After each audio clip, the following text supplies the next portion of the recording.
Good day, everyone. We are the Group 3 and we're going to report about the physical self, how to take care of our physical self, and the factors in the development of the physical self. So, first, the physical self. Taking care of my physical self. So, what does physical self even means? A crucial aspect of the self is one's physical feature, which includes the face, the bodily structure, the height, the weight. However, people should also consider their physical competencies, such as the evaluation of physical worth, our state of mind, and our perception of beauty. Is it important to take care of ourselves? Well, caring for your body makes sense. After all, you only get one body in this life, and you would want it to last as long as possible. However, you should know that around the world there is a growing problem of chronic lifestyle-related diseases. These are diseases that are effectively caused by the way that we live our lives. Most, if not all of them, are associated with not looking after our bodies. Many are associated with being overweight and not taking enough exercise, or by putting the wrong substance in our bodies. These diseases and conditions includes adult onset diabetes, high blood pressure, heart conditions, and cancer. Well, after knowing this, how can we take care of our bodies? Well, looking after your bodies, there are three key areas. And these are three very important aspects to looking after our bodies. First is getting enough rest. Second is sleep. And third is eating well and taking exercises. So, having a balanced diet. Well, having a physical fit self is all about maintaining a balanced diet. A balanced diet means consuming the right kind of food at the right proportion. The food that we eat should contain necessary nutrients essential for growth and survival, which prevent malnutrition and the acquisition of diseases. Well, this just means that a balanced diet is about eating food that is not too much or not too little. It means that we should eat healthy foods and in the right amount as well. Also, that the food that we eat should be nutritious or healthy, because if not, we're just going to end up being sick or full of diseases. Another reason that it's a good idea to maintain a healthy diet is that it also affects our mood. While the effect of an unhealthy diet can be cumulative and become more apparent in the long term, you are also less likely to feel well in the short term. If you're eating a diet which is heavy on sugar-laden, fatty, or nutritionally empty foods, this just means that even though the effects of an unhealthy diet is more obvious as time goes on, it can still affect us in the short term, especially if most of the things that we eat are full of sugars and fats, or that we eat things that are not healthy, just like junk foods. So having an unhealthy diet leads to long-term effect, as well as some short-term effects. However, some of the more immediate effects of poor diet includes feeling of lethargic, which means sluggish, or the feeling of having no energy, fatigue, or the feeling of very tired, jittery, which means we are unable to relax, moody, which means that our mood are often changed, or the feeling of being hungry, and the feeling of being weak. Eating well has important long-term effects, but still, it may also help you feel more energetic and optimistic in the short term as well. As you know, having a balanced diet is one of the things we can do in order to take care of ourselves. However, what can we do in order to achieve a balanced diet? Well, having a balanced diet means having the essential nutrients that the body needs. Below are the examples of essential foods that our body needs. Nutrients that our body needs are carbohydrates, proteins, fat, vitamins, and minerals. We mostly get carbohydrates from foods like bread or rice, as well as cereals. Proteins, we can get them mostly from fish and meat.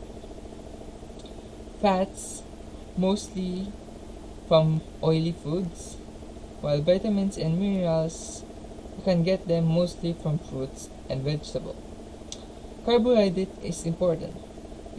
It supplies heat, energy to our body, while protein is the building and repairing of broken or worn out tissues. Fats maintains heat and energy for our body, while vitamins and minerals are for our healthy skins, hair, as well as for aiding the normal functions of our body. So why do we need to drink water? So why does water plays an important role of having a physically fit body? Well, an individual should drink at least 8 glasses of water every day. It allows the body to function efficiently. It also washes away waste to keep the skin clear and healthy. Keeping well hydrated is essential not only to your body's health, but to its survival. Water is an essential nutrient that makes up between 60 and 70% of the body. Every cell in your body needs water to function properly.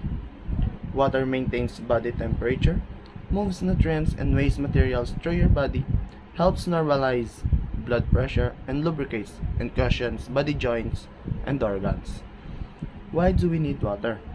You must replace the water lost through body functions like perspiration and breathing every day to avoid dehydration. Keep a bottle of water handy during the day to drink from. So, exercise. The second one is exercise.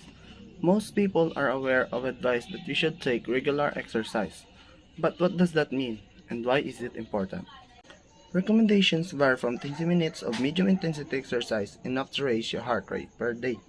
Up to 3 longer sessions of high intensity activity per week, many people perhaps surprisingly conclude that they don't just have time to work out. What they should do. The common sense solution, however, is that any exercise is better than none.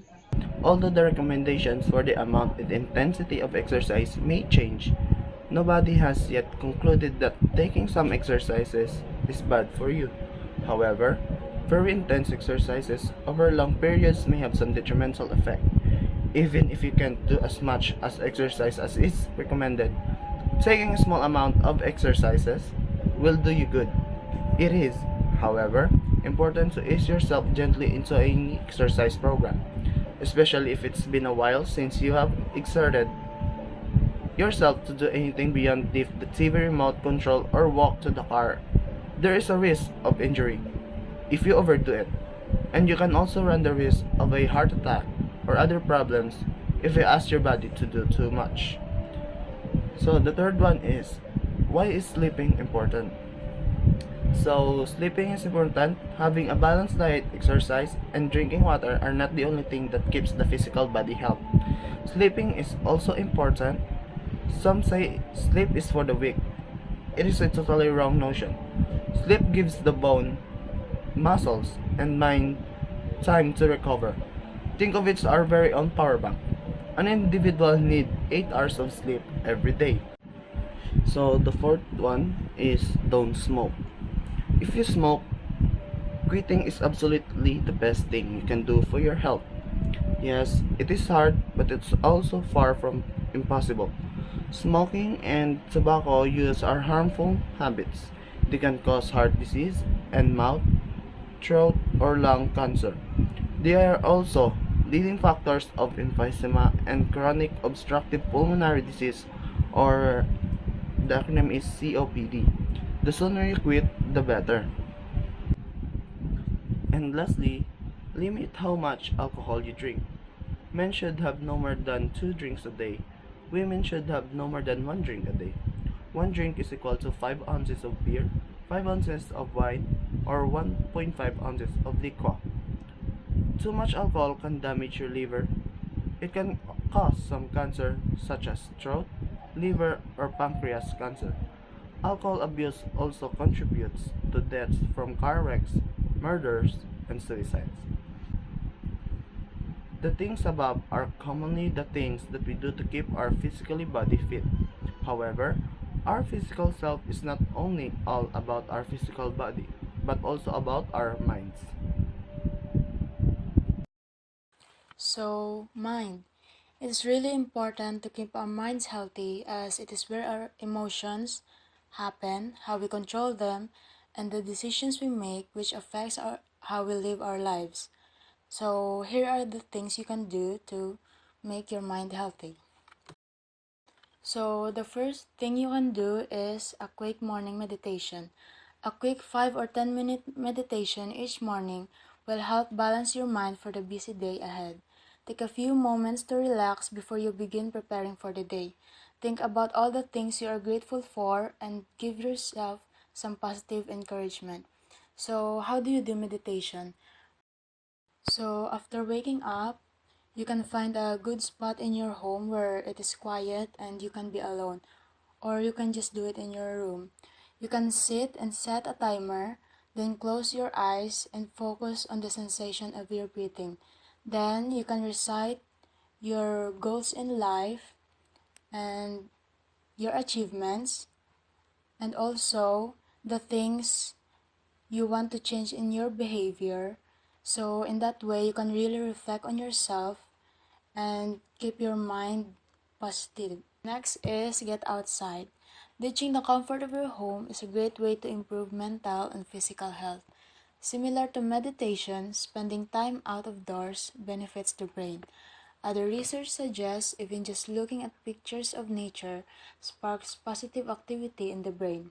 So, if you can't immediately head into the wilderness, have a peek at your standard Mac screensaver or out the window. Even living in an area with more green space like parks and gardens is associated with greater life satisfaction and less mental distress. Get out into the garden too. It's a great way to sneak in some outdoor exercise. So in our situation today, it is hard to go out and go to a nice place because of fear that we might catch the virus. But you can just go around the area of your home and don't forget to wear your mask so you can be safe. Next is being happy. We know this often seems easier said than done.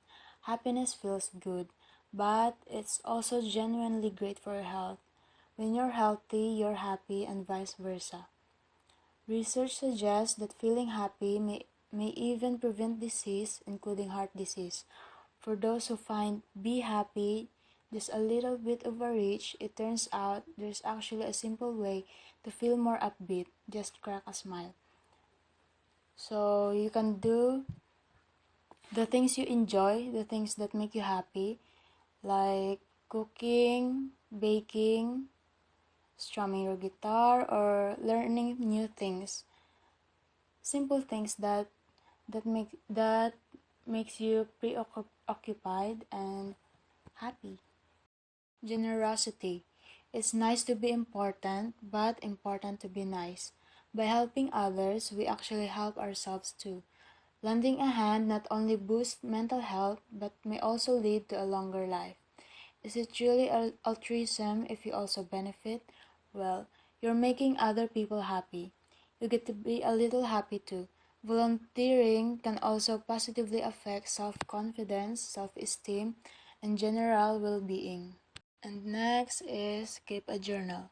Writing is a therapeutic activity. In just a few minutes, you can write your thoughts, worries, gratitude, or whatever else comes to mind. Keep the journal near your bed and make a habit of writing a few paragraphs or even sentences each night before you go to sleep. So, keeping a journal helps you create order when your world feels like it's in chaos. You get to know yourself by revealing your most private fears, thoughts, and feelings. It's a time when you can distress and wind down. Next is read a book or a magazine. We all need to escape from the pressing concerns of reality once in a while. On your next lunch break, get away from your computer and pick up a book in your favorite genre or a hobby magazine. Reading is a relaxing activity that helps us escape from the pressure of our lives. And call an old friend. Reconnect with someone you haven't had time to talk to in a while. Busy lives get in the way of friendship.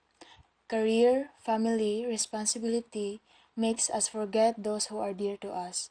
Friends become distant memories.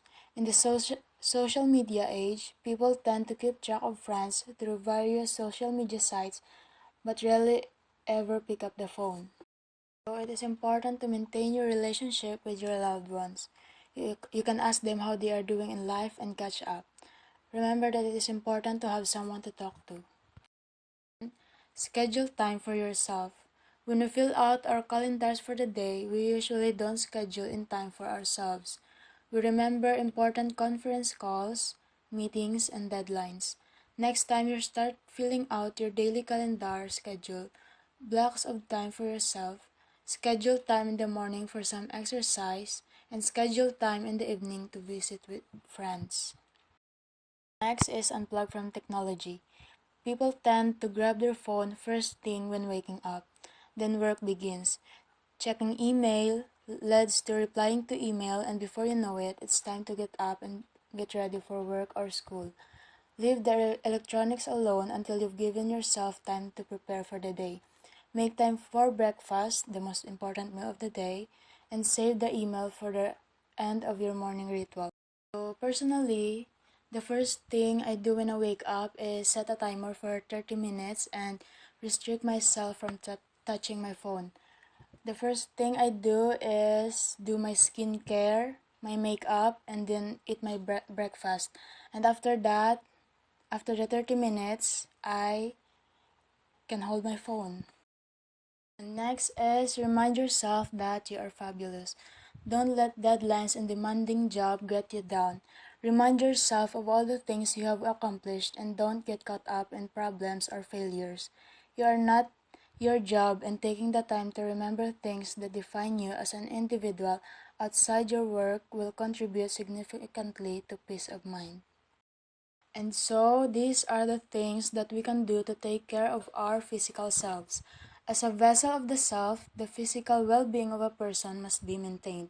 This presentation explained that regardless of age, we must take care of one's body by consuming the right amount of nutrients, water, exercise, sleep, and stopping bad habits and taking care of our minds. Remember, health is wealth.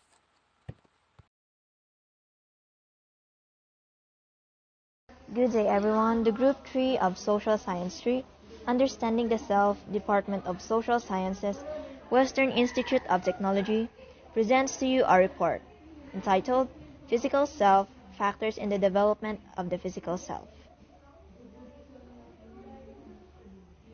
In this presentation, we shall introduce to you the factors in the development of physical self, the biological take on the beginning of life, and stages in the lifespan of a person.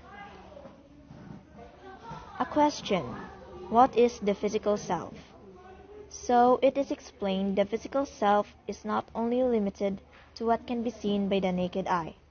Underneath the skin is a dynamic system of biological and chemical processes that contribute to one's physical features, and those are the body structure, weight, height, skin color, hair color, and other physical characteristics do not just develop at random. So these are triggered by genetic transformations and biological development through heredity. Physical self is also made up of what the person went through. The physical self can be influenced by the environment that he or she is in, those social demands, and other lifestyles.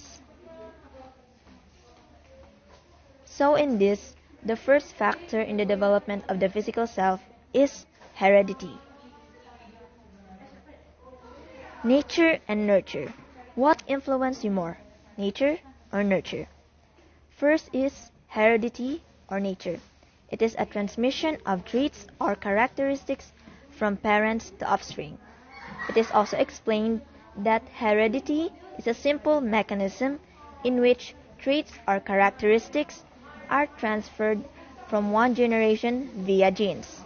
It is composed of raw materials of which the individual is made up.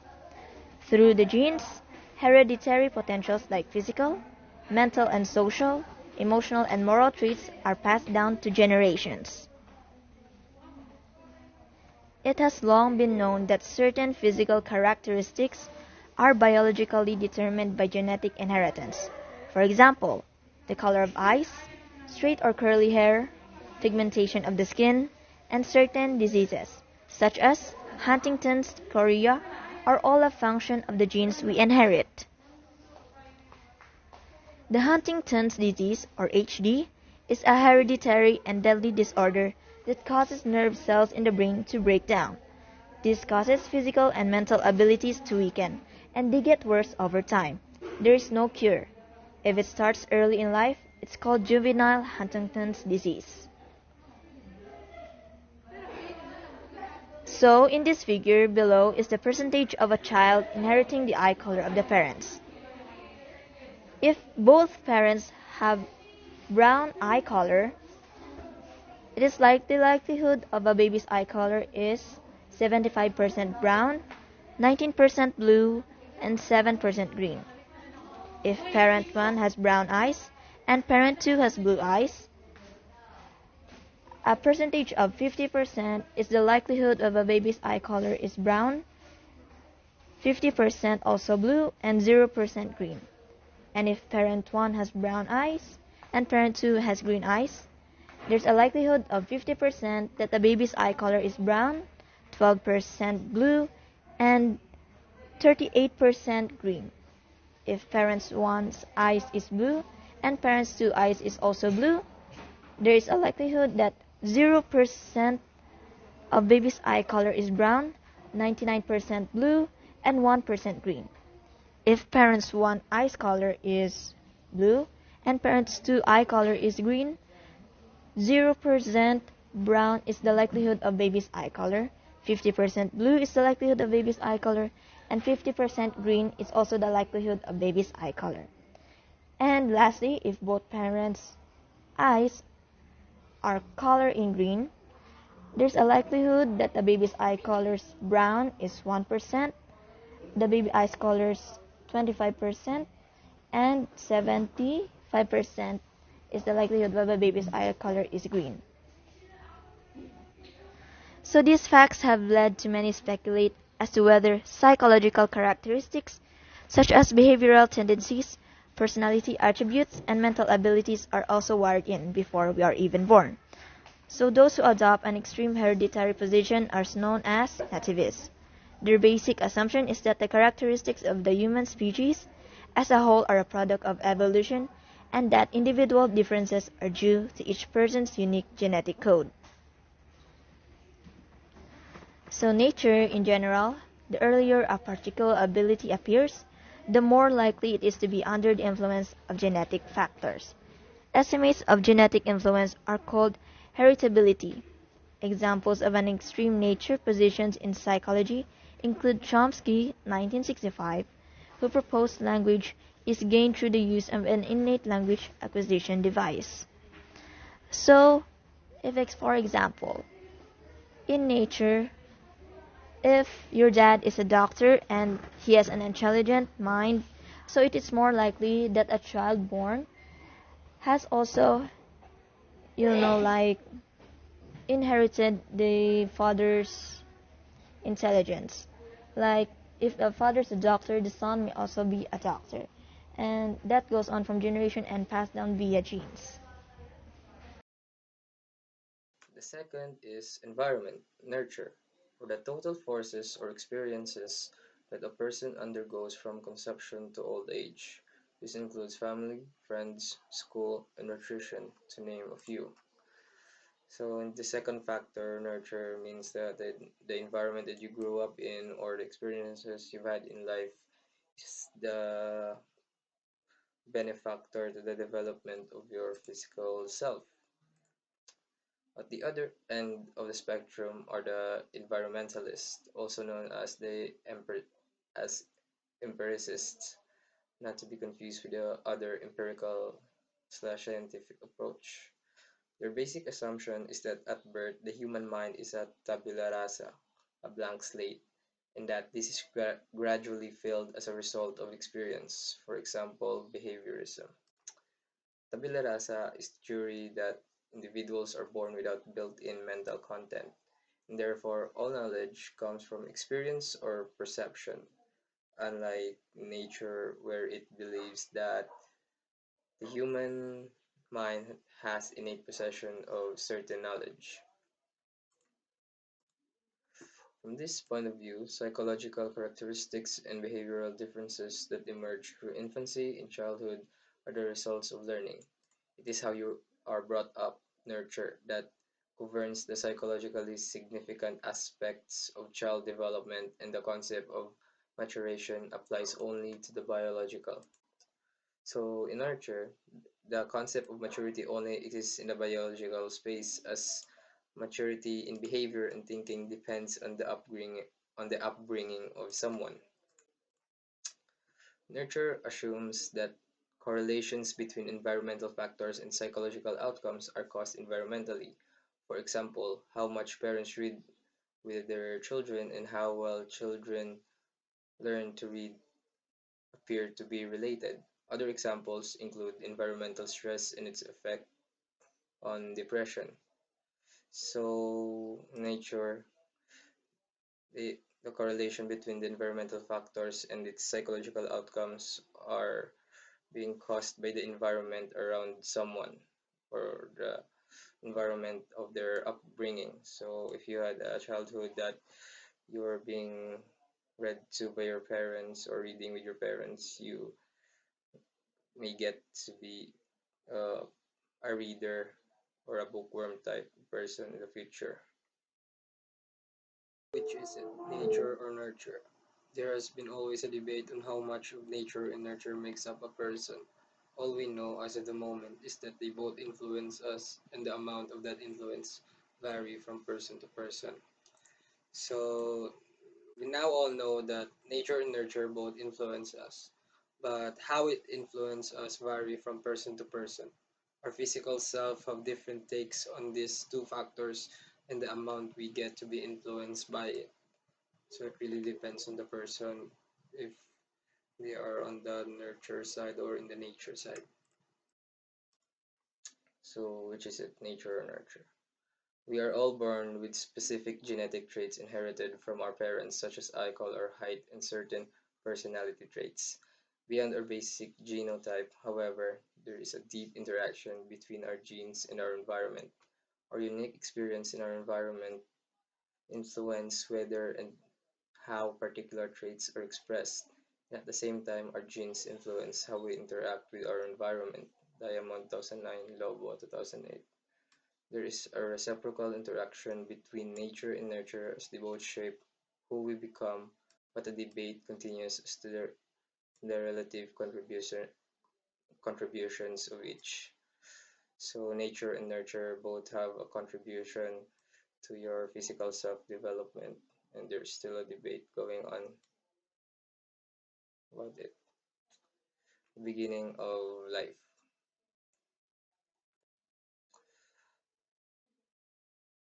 Life begins at fertilization. The sex cells involved in fertilization are developed in the reproductive organ called gonads. The male sex is called spermatozoa are produced in the male gonads called testes. On the other hand, the female sex cells called ova are produced in the female gonads known as ovaries. The fertilized egg cell known as zygote contains all the hereditary potentials from the parents.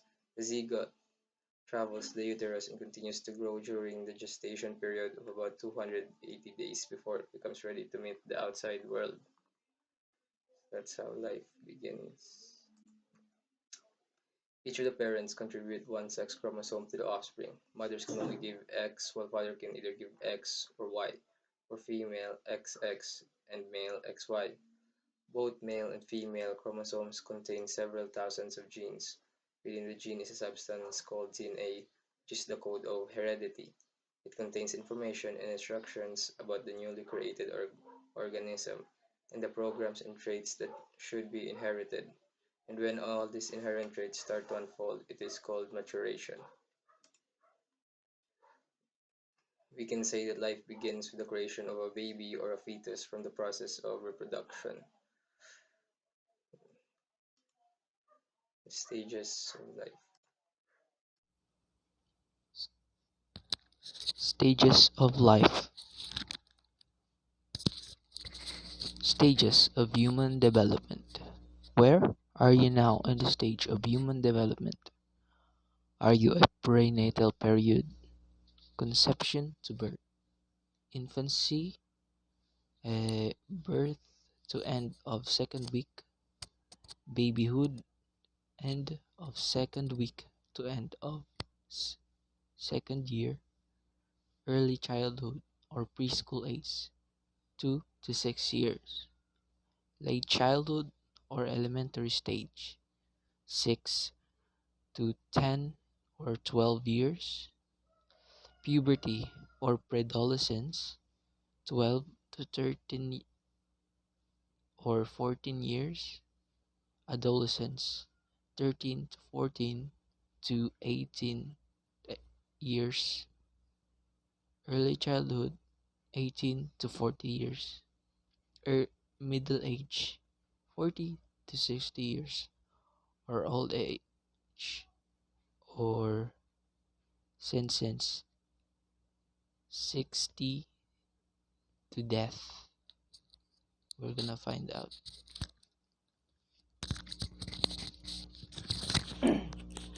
Stages of human development. With the stage of human development, there's a mainstream theory of psychological development, which discuss the development of a person since birth till his death. 18th stage of human development by Erikson.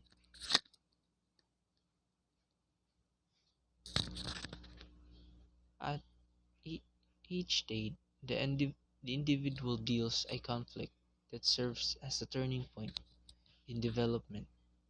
When the conflict is resolved successfully, the person is able to develop a psychological quality associated with that particular stage of development.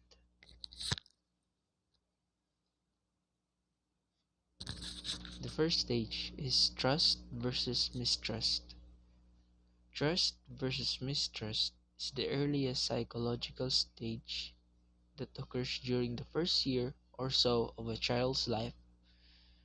During its critical phase of development, an infant is utterly dependent upon his or her caregivers. When parents or caregivers respond to a child's need in a consistent and caring manner, the child then learns trust to the world and develop trust to the people around him.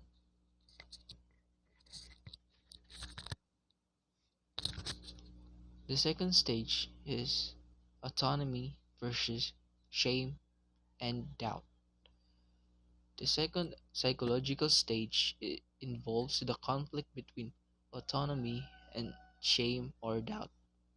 As the child enters the toddler years, gaining the greater sense of personal control becomes increasingly important. Tasks such as learning how to use the toilet, selecting foods, and choosing toys are ways that children gain greater sense of independence.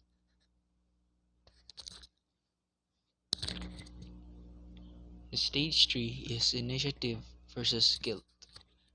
The third psychological stage is known as initiative versus guilt and occurs between the stage of about 3 and 5.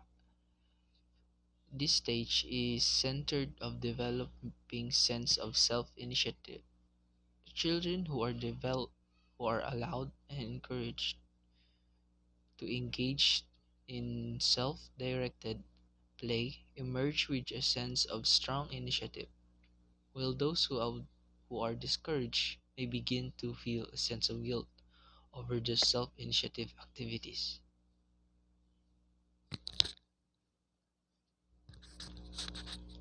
Stage 4: Industry versus Inferiority. During the middle school, between the ages of about 6 and 11, children enter the psychological stage known as industry versus inferiority. As children engage in social interaction with friends and academic activities at school, they begin to develop a sense of pride and accomplishment in their work and activities. Children who are praised and encouraged develop a sense of competence, and those who are discouraged are left with sense of inferiority. Stage 5: Identity versus confusions. In the fifth psychosocial stage is centered on identity versus role confusions. At this point in development, the formation of a personal identity becomes critical. During adolescence, teens explore different behaviors, rules, and identities. Erikson believes that this stage was particularly crucial and that forging a strong identity served as a basis for finding future directions in life. Those who find a sense of identity feel secure, independent, and ready to face the future, while those who remain confused may feel loose, insecure, and unsure of their place in the world. This stage occurs during adolescence between the ages of approximately 12 to 18. During this stage, adolescents explore their independence and develop a sense of self. As they transition from childhood to adulthood, teens may begin to feel confused or insecure about themselves and how they fit into society. As they seek to establish a sense of self, teens may experiment with different rules, activities, and behaviors. The identity versus rule confusion stage is characterized by the adolescent's question of who am I? During which time they are conflicted with dozens of values and ideas of who they should be and what they should I think. According to Erikson, people progress through a series of stages as they grow and change throughout life. During this stage, people face a development conflict that, that must be resolved to successfully develop the primary virtue of the stage. He was interested in how social interaction and relationship affected development and growth. Stage 6: Intimacy versus Isolations. The sixth psychosocial stage is centered on intimacy versus isolations. Focuses on forming intimate, loving relationship with other people. Dating, marriage, family, and friendship are important during the intimacy versus isolation stage, which lasts approximately age 19 to 40. By successfully forming loving relationship with other people, individuals are able to experience love and enjoy intimacy. Those who fail to form lasting relationship may feel isolated and alone. The major conflict of this stage of life centered on forming intimate, loving relationship with other people. Success at this age leads to fulfilling relationships. Struggling at this age, on the other hand, can result in feelings of loneliness and isolations. Erikson believed that it was vital to develop close, committed relationship with other people. As people enter adulthood, this emotionally intimate relationship play a critical role in a person's emotional well-being. Romantic and, so, and romantic and sexual relationship can be important part of this stage of life, but intimacy is more about having close relationships. It includes romantic partners, but it can also encompass close, enduring friendships with people outside of your family. Stage 7: Generativity versus Stagnations. Once adults enter the generativity versus stagnation stage that occurs during middle adulthood, the psychosocial complex becomes centered on the need to create or nurture things that will outlast the individual. Raising a family, working, and contributing to the community are all ways that people develop a sense of purpose. Those who fail to find ways to contribute may feel disconnected and useless. This aspect of generativity versus stagnation stage is centered on the sense of pride that adults takes in their family and children. In many ways, it mirrors the autonomy versus shame and doubt stage of early childhood. This aspects of adulthood centered on reaching out and contributing to the next generations. The final psychosocial stage is known as integrity versus despair, and it begins around the age of 65 and lasts until death. During this period of time, the individual looks back on his or her life. The major question in this stage is, did I live a meaningful life? Those who have will feel a sense of peace, wisdom, and fulfillment even when facing death. For those who look back on life with bitterness and regrets, the feeling of despair may result. The integrity versus despair stage begins as the aging adult begins to tackle the problem of his or her mortality. The onset of this stage is often triggered by a life event such as retirement, the loss of friends and acquaintance, facing a terminal illness, and other changes to major roles in life. During integrity versus despair stage, people reflect back on the life they have lived and come away with either a sense of fulfillment from a life well lived or a sense of regret and despair over a life misspent. The theory of Erikson's helps us understand that in every stages in our life we experience something which helps our growth. People are growing, changing, and learning at all the stages of life. These are the factors in the development of physical cells that affects the growth of an individual and the phases that they went through. As a vessels of the cells, the physical well-being of a person must be maintained. This presentation explains the stages of development of physical cells starting from its creations, regardless of how much nature or nurture affected us in the process of growth. Each person must undergo these stages as time goes by.